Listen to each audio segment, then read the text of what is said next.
ഇപ്പൊ ഇത്തുമാക്കല്ലേ പാടി. അടുത്ത അക്ഷരം ഏതാ? ഞാനാ. പോയി വരുമ്പോൾ എന്ത് കൊണ്ടുവരും? ഒന്നും കൊണ്ടുവരണ്ട. റേഷൻ പീടിന്ന് അരി മഞ്ചാരി കൊണ്ടുവരുന്ന ഇന്നെ കൊണ്ട് വയ്ക്കൂല. അന്നെ കൊണ്ട് വയ്ക്കൂലാന്നോ? അക്ഷരം പോ. ഞാൻ എന്തിനാ പോണു?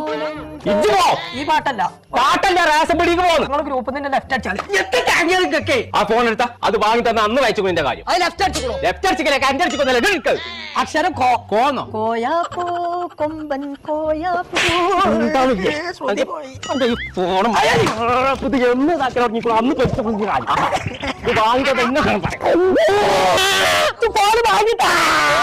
ചെവിക്ക് കടിച്ച് ഇതിന്റെ ഡിസ്പ്ലേ അവിടെ. ഹലോ ഹലോ, ഏതാ അക്ഷരം? ഹലോ, പോയി റേഷൻ പിടിക്കാൻ പോയിക്കോളാം. ഞാൻ എനിക്കത് വാങ്ങി മതി. ചെറുക്കന്റെ ഫോൺ ഞാൻ അറിയാതെ എറിഞ്ഞു പൊട്ടിച്ചു. വാങ്ങി അത് നമ്മളെ ഇടയ്ക്കലുള്ള ഐഡിയൽ മൊബൈൽസ് നിങ്ങൾ ഇടയ്ക്കിടയ്ക്ക് ഐഡിയ എന്റെ അടുത്താക്കൂല. ഇതൊന്ന് ശരിയാക്കാൻ എന്താ മാർഗം?